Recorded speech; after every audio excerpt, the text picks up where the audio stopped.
What's the wildest dream you ever had? Story 1. I used to have a recurring dream. It would start with me being alone in a house in the kitchen. I walked into a big room and closed the door behind me. It was dark. The room was empty, except for one of those wind-up jack-in-the-box things on the other side of the room, and it would start to wind down and play some kind of creepy clown music. I knew I couldn't just back out of the room. The door was now locked, but there was a door on the other side by the jack-in-the-box. I also knew I had to get out before it went off. So, I ran for the door on the other side of the room. I made it before the jack-in-the-box went off. Beyond the door was a hallway. There's a door that goes to the bathroom, and the hallway continues to wrap around the corner. I know something bad is coming from around the corner, so I hide in the bathroom. The door is closed, but I still see these child-sized mechanical toy things march down the hall and towards the dark room. Once they pass, I know it's safe to leave. I go back down the hall, through the dark room, which is no longer a danger.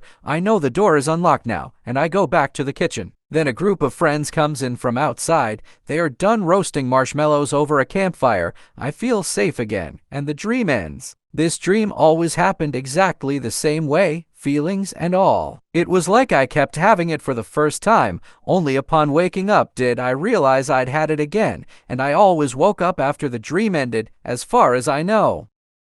Story 2. I used to work for Coca-Cola years ago. I absolutely hated it. Horrible bosses, barely mediocre pay. I quit there almost 20 years ago and have been with the same company since I left. Well, a few years ago I had a dream that I quit the company I am at and went back to work for Coke. I was miserable, the same old crap as before. The dream was so real that when I woke I laid in bed and was convinced I had gone back to work for Coke. I was legitimately depressed and sad for about 20 minutes until I realized it was just a dream. Story 3. In this dream I was suddenly on my grandparents' farm and I could tell I was about 10 to 20 years older than I am right now. The sky was burning an angry red-orange mix and the sun was burning so bright that I felt like my skin was on fire. I saw dozens of people running around, screaming, trying to find loved ones, and just general panic. I realized that everyone was panicking because we were all being burned alive by the sun. I was wandering around, feeling like I was looking for someone I loved, but I didn't know who that was. A random man was running and he stabbed me in the gut. He was crying and just stammering that he didn't know what to do. What should any of us do? I woke up then with my eyes literally hurting and I felt like my gut was on fire. Took weeks if not months to not still feel that when I thought about it. Story 4. I dreamed that I was back in college, weeks away from graduating, only to suddenly get an email from a professor whom I never met saying that I had missed every single day of a class that I never knew I was enrolled in. I was in a blind panic trying to figure out what I had missed and what I needed to do to pass, only to wake up and eventually realize that I am already graduated and have a job. It's understandable that so many have this type of nightmares since we spend more than 12 years or so in an academic setting. I'm sure the stress and worry sprinkled over many days and years leaves deep impressions on the brain. I spent so many years struggling and frustrated about school as someone with a fairly healthy case of undiagnosed ADHD. Now, at 38 and will be beyond school, my stress dreams remain the same. I have two flavors. One, I am back in high school trying to convince everyone that I have a college degree and I do not need to be there. And two, I have Crohn's disease, so my other stress dream is looking for a toilet. Finding only bathrooms that have all the fixtures except a toilet. We're talking empty stalls and not even a hole in the ground. Both of these dreams are exhausting. Sometimes I get so frustrated that I cry in the dreams, and that usually causes me to wake up super upset and sometimes also crying. It's so lame. Like, come on brain, I get enough stress when awake. I don't need more self-inflicted stress while I'm asleep. Story 5. Last night, I dreamt I was reuniting with all my old buddies and teachers from back when I was training at wrestling college to become a professional wrestler. We reminisced about all the old rivalries, the pranks, and I went back around the old campus grounds exploring and catching up with the faculty. So many stories. Only of course in the waking world I have never had anything to do with wrestling and have zero interest in the sport, but my brain was capable of weaving this incredibly detailed tapestry of places and characters. I woke up and felt sad that it was all just bull. Story 6. Just a couple notes from my dream journal since I cannot pick just one dream. My mother and I went into a gift shop, bought things, then when we came out the entire world was sideways. A girl at a bus stop has a ball paddle game, but the ball is a knife. She then kills everyone with a chemical bomb. A child kidnapped me, dissected my organs from me on a couch while I was awake. I fell in love with a man named Benji Rat in a classic Hallmark movie fashion. But when I meet his family, they all try to kill me and his basement is full of FNAF-style plush cats. My personal favorite, new Hotel Transylvania movie came out. Johnny and Mavis got a divorce and Cake by the Ocean played constantly throughout the movie. I have a lot of weird nightmares, but I really love my stupid dreams lol. Story 7. I have a buddy who dabbles a lot in psychoactive drugs. He says in another time we'd call him a shaman. He had a friend staying over for a bit who dabbled similarly. Said one night he had a dream where he was himself walking through the woods, trying to get somewhere, and he is set upon by a wolf. The wolf is biting at him, pawing at him, chasing him down, nipping at his heels. He's fighting back any way he can. Terrified, just trying to get where he's going. The wolf harangues him for ages but never kills him. At some point he wakes and heads out to the living room for a cigarette, and finds his buddy there. His buddy, you man, learn to play. Him, what? His buddy, I'm the wolf. Learn how to play. I guess the point being they shared the dream and his buddy was playing and toying with him, aware it was a dream and even choosing to be a wolf. Wild, wild.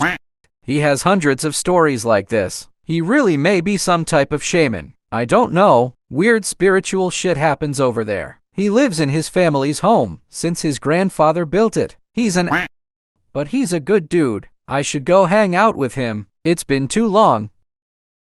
Story 8. When I was younger, I had a super freaky dream. In the dream, my family and I were supposed to be moving to a new house. We arrived at the new place to take a look around. The previous owner's furniture was still in there, mostly boxed up and ready to go. I decided to go upstairs and found a corridor behind a panel in the wall. The corridor was kind of dusty and cobwebbed, and there was a door at the end of it. I opened the door into a room that was almost an exact copy of the room I shared with my older sister in my real home, save for a few extra bits. There was a vanity table, one of those built-in ones with cupboards surrounding it and a big mirror at the back. And on the table was a small TV with built-in VCR that was on but playing static. Stuck all around the mirror were photos from my childhood, birthday parties, first day at school. And in every one there was another person next to me, but their faces were scratched out. The TV suddenly started playing a VHS tape of family video of my 6th birthday party, except that other person was there again,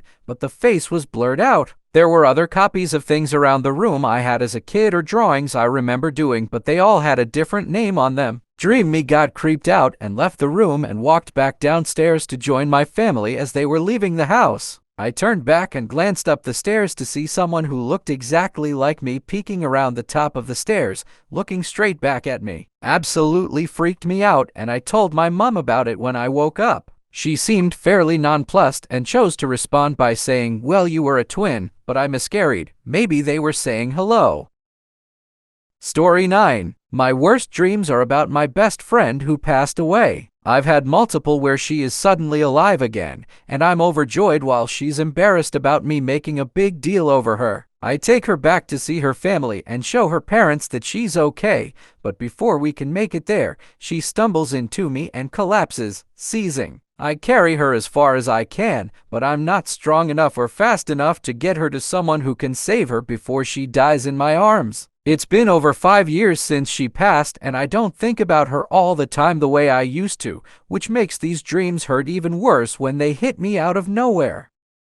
Story 10. I once had a dream that I got knocked out. In the dream, I went black and came to somewhere else with the same symptoms of being actually knocked out. My twin brother was beaten to death last June. He woulda died at 9:30 p.m. or so on the night. On that same night, I had a very vivid dream, just felt so real. Him and I were standing in the kitchen arguing about a small issue we often bickered about. He got really angry and just smacked me in the head. I went down, seemingly in slow-mo, and I remember thinking, oh my God, this is it, he's killed me. I couldn't move a muscle as I was staring at everyone's legs, lying on the floor and feeling trapped, and as I croaked out the word help, I woke up. It scared the shit out of me. I texted him instantly, but we didn't find out until Tuesday. Call it a twin connection, but it was real. At the funeral, he had a big bruise on the left side of his face. Same place he hit me in my dream. I'll never forget it until the day I die.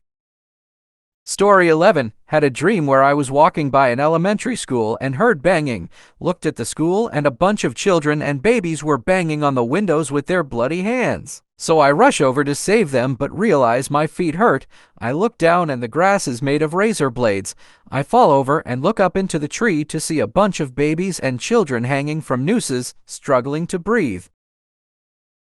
Story 12. I had a super lucid dream when I was younger where I was walking with my mom and dad, and my younger brother was riding a bike in the street. I remember in the dream thinking that if I spoke, something terrible was going to happen, so I didn't say anything. We round the corner on the sidewalk and I see my brother wrapped in a bike chain in the street. My mom and dad said nothing. As we're walking ahead, my mom and dad fall behind and I look behind me to see the grass reach up and grab them, then pull them into it. I was so scared I ended up just willingly falling into the grass and it ate me. I woke up in another dream where I was crying for my mom only to have a skeleton pop around my doorframe. I finally woke up after that. To this day, I've never had a dream I was fully lucid. It was to this day the wildest dream I've ever had. Story 13. I was in a forest, on my knees, hands tied behind my back, wearing chainmail armor. The people standing around me were wearing armor as well. I couldn't see any faces, only up to their shoulders. Some inaudible talking as I was looking around trying to figure out what was happening. See shiny metal come towards my neck. It was warm. Heard my neck crack, then my vision fell to the ground as I watched my decapitated body fall forward. Woke up drenched in sweat, heartbeat racing. Only thing I thought was death doesn't hurt. Such a life-changing dream.